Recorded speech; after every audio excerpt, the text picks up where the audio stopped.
Negative space is one of those things that can totally change the way you approach a sketch, but it's often overlooked, especially when you're working quickly with thumbnails. So, what exactly is negative space? Simply put, it's the empty or open areas around and between the main subjects of your drawing. While it might seem like just background, it actually plays a huge role in how your composition looks and feels. When used well, negative space can bring balance, depth, and clarity to your sketches. It can make your composition feel more organized and visually interesting, even in those rough, tiny thumbnail sketches. For me, learning to see and use negative space was a game changer. It's not just about filling the page with details. Sometimes what you don't draw is just as important as what you do. In this video, I'll walk through why negative space is so important in thumbnail sketches and how you can use it to make your compositions more balanced and engaging. Before we dive into how to use negative space in thumbnails, it's important to really understand what it is and how it works.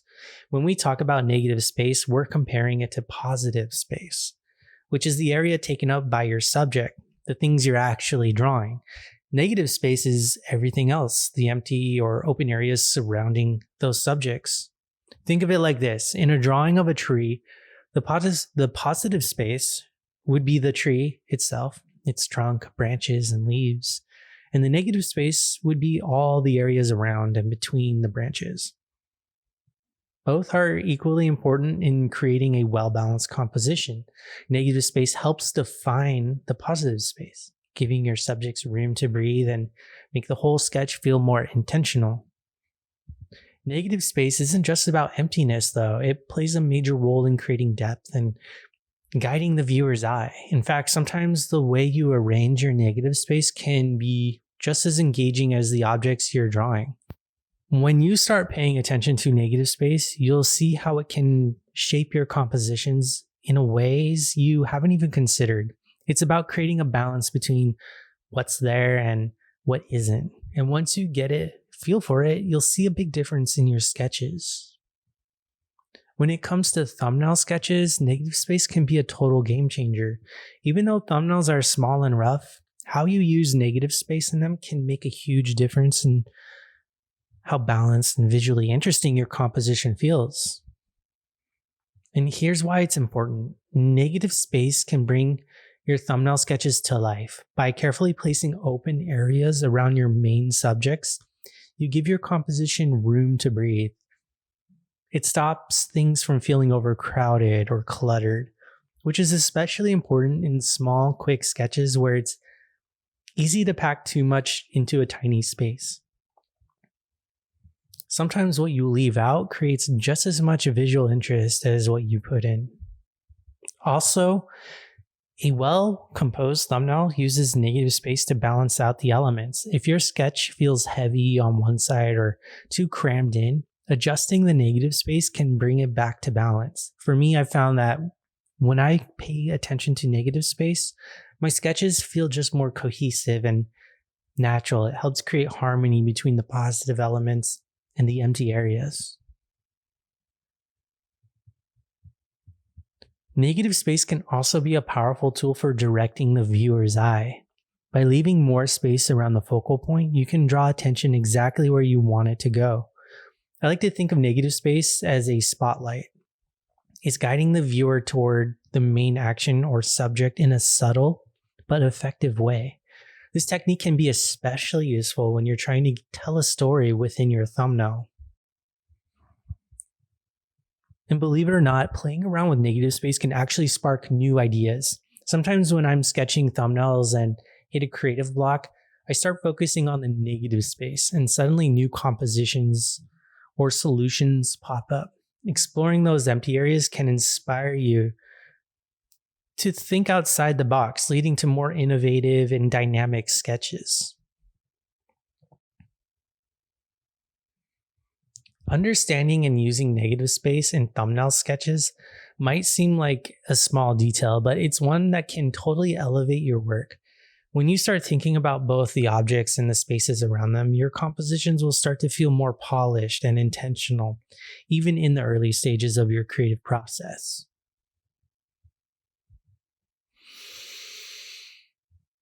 Now that we know how important negative space is, let's dive into some practical ways you can start using it in your thumbnail sketches.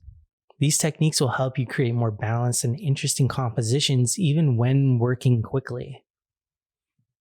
The first step in making the most of negative space is to consciously see it. When you're sketching, don't just focus on the subject, the positive space. Look at the empty areas around it too. A great exercise I like to do is to think of those empty spaces as shapes on their own. By seeing negative space as part of the design, you'll start to use it more intentionally. Once you've identified the negative space, the next step is to use it to balance your composition. If one side of your thumbnail feels too heavy or cluttered, try expanding the negative space on the opposite side to even things out. I often find that removing a detail or leaving a section more open can really change how the sketch feels. Playing around with how much space you leave between elements to create a better flow and balance. Simplifying your subjects into basic shapes or silhouettes can help you better see and use negative space. When everything is broken down into simple forms, it's easier to spot where the negative space naturally occurs. I found that this technique makes it easier to arrange elements in a way that feels balanced and purposeful without getting caught up in details too early on. Another great way to manipulate negative space is by adjusting the size of your elements. If your subject is too large, you might end up with very little negative space, making the sketch feel cramped.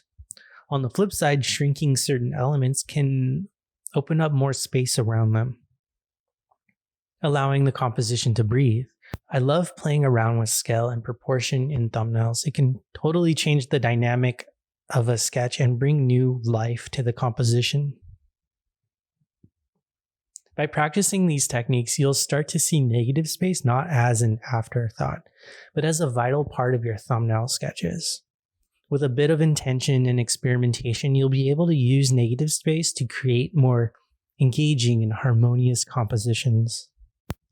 To really get the hang of using negative space in your thumbnail sketches, I recommend trying out a few practical exercises. These will help you train your eye and to see and use negative space more effectively and give you some fun ways to experiment with composition. One of my favorite exercises is to draw an object by focusing only on the negative space around it. Instead of sketching the object itself, try drawing the shapes created by the space around it. For example, if you're sketching a bouquet of flowers, ignore the actual flowers in the vase and just draw the open areas in between each of the petals and flowers and the areas around it. This might feel strange at first, but it forces you to pay attention to the empty spaces and helps you better understand their importance, and that negative space is nothing but shapes as well. Also, take a few of your existing thumbnails and rework them, focusing specifically on the negative space. Ask yourself, is there enough breathing room around the subject, or could I open up certain areas to make the composition feel more balanced and clear to the viewer? This is a great way to see how small adjustments in negative space can make a big difference in how your sketch feels. Also, you can create a set of thumbnails where the emphasis is on exploring different uses of negative space. Start with a very open composition that leaves a lot of empty space around your subject, just putting your subject smack dab in the middle. Then try one where the negative space is more condensed and controlled. Play around with different arrangements. See how varying the amount of negative space affects the overall balance and storytelling of what you're trying to communicate. The more you experiment, the more comfortable you'll become with making negative space an active part of your design process. So these exercises will help you sharpen your skills and give you a deeper appreciation for the role negative space plays in your sketches. Plus, they're a fun way to stretch out your creativity and see just how much impact the empty parts of your composition can have. Paying attention to the empty areas and spaces around and between your subjects, you can create a more balanced, visually interesting, and engaging compositions. Whether you're sketching a landscape, a character, or an abstract concept for maybe a larger painting, negative space helps guide the viewer's eye and bring clarity to your idea. Remember, it's not just about filling the page with details. Sometimes what you leave out is just as important as what you put in. With practice and intention, using negative space becomes second nature, and you'll notice how it transforms the way your sketches look and feel. I encourage you to make analyzing negative space a regular part of your thumbnail sketching process. Try out some of the exercises we've talked about, experiment with balance, and study how other artists use it. The more you incorporate negative space into your compositions, the more dynamic and polished your sketches will become. Thanks for watching the video. I really hope you liked it, and if you did, hit the thumbs up. And if you want to see more videos like this, please subscribe to my channel. Thanks.